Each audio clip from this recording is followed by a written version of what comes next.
नमस्कार साथियों। अकादमिक नेतृत्व की अवधारणा और एक नेतृत्वकर्ता की अकादमिक भूमिकाओं पर विस्तृत चर्चा करने के पश्चात आइए डॉक्टर कश्यपी से जानते हैं विद्यालय में अधिगम संस्कृति का निर्माण और उसका क्रियान्वयन। अब इसे विद्यालय के संदर्भ में देखें। विद्यालय का मुख्य लक्ष्य क्या है? निस्संदेह हम सब यह मानेंगे कि सीखना और सिखाना ही विद्यालय का मुख्य लक्ष्य है। और यह सीखना सिखाना किसके लिए है? क्या यह विद्यार्थियों तक सीमित है? क्या यह शिक्षकों और समुदाय के लिए नहीं हो सकता? शायद हम सब इस बात को मानेंगे कि जब तक सिखाने वाला खुद नहीं सीखता तब तक सिखाना बेहद सीमित प्रक्रिया बनकर रह जाएगी। इसलिए बात अगर सीखने की हो तो विद्यालय एक ऐसा स्थान बने जहां बच्चों के साथ शिक्षक, समुदाय के साथ विद्यालय प्रमुख सभी लगातार सीखते रहें, कभी स्वतंत्र रूप से और कभी सहयोगात्मक रूप से।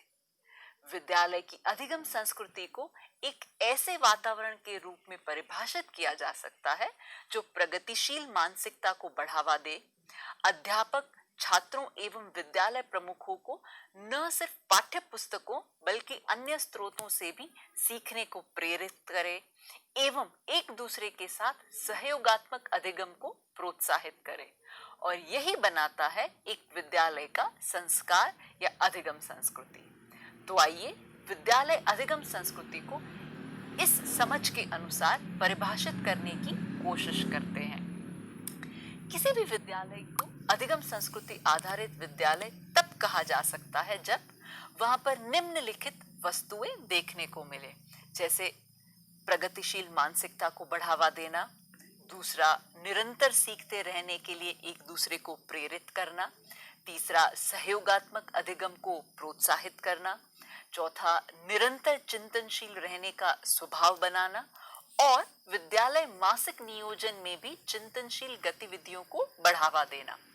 तभी विद्यालय एक ऐसा गतिशील स्थान बनेगा जहां शिक्षक और विद्यार्थी, विद्यालय प्रमुख और समुदाय निरंतर सीखते रहेंगे और जो सीखा है उसे पुनर्नवीकृत भी करते रहें।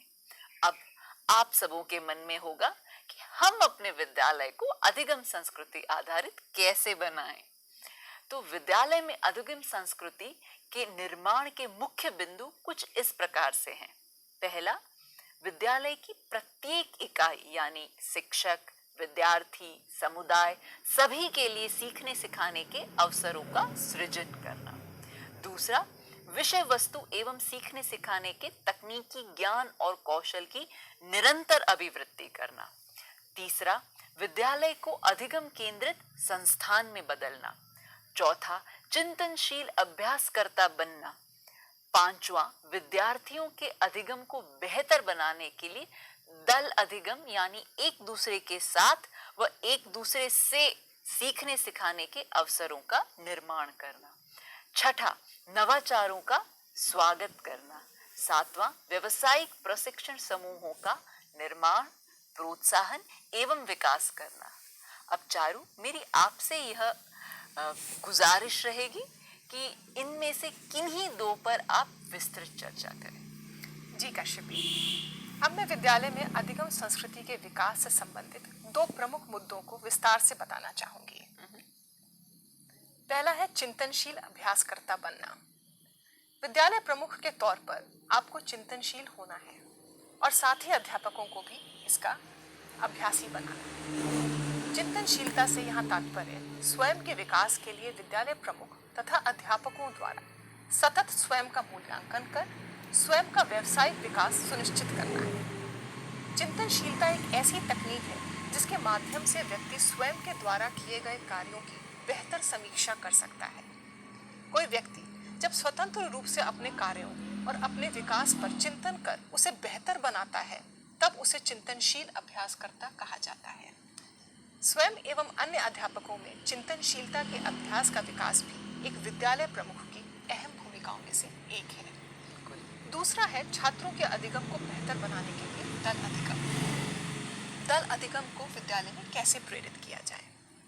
किसी भी विद्यालय का शिक्षक संकाय एक दल की तरह होता है जो साथ मिलकर विद्यालय हित में कार्य करता है। स्टाफ मीटिंग विद्यालय में चलने वाली निरंतर प्रक्रिया है, जिसका महीने में 2 बार अथवा कम से कम 1 बार तो अवश्य ही नियोजन होना चाहिए। एक विद्यालय नेतृत्वकर्ता के रूप में स्टाफ मीटिंग के माध्यम से आप अकादमिक रूपांतरण के नेतृत्वकर्ता बन सकते हैं। स्टाफ मीटिंग में आप निम्नांकित बातों पर विचार विमर्श कर सकते हैं। पहला, नवाचार, जिसे अध्यापक अपनी कक्षा में पठन पाठन प्रक्रियाओं में प्रयोग कर रहे हैं। दूसरा, विद्यालय एवं कक्षा में प्रयोग होने वाली आकलन की प्रक्रिया। तीसरा, छात्रों के अधिगम संबंधी परिणाम। स्टाफ मीटिंग अध्यापकों के लिए सीखने का एक महत्वपूर्ण स्थान है। यहाँ पर वे परस्पर अपने अनुभव बांटते हैं। स्टाफ मीटिंग में अध्यापक सीखने सिखाने से संबंधित चुनौतियां, कठिनाइयों को ही नहीं बताते, बल्कि अपने नवाचारों की सहभागिता भी करते हैं, और यह सब निरंतर छात्र अधिगम को बेहतर बनाने पर केंद्रित होता है। स्टाफ मीटिंग सहयोगात्मक रूप से चिंतनशीलता को प्रेरित करने वाली भी एक रचनात्मक जगह बन सकती है। इस प्रकार से इन अलग अलग विधाओं का प्रयोग करके हम विद्यालय में अधिगम संस्कृति का निर्माण और क्रियान्वयन कर सकते हैं।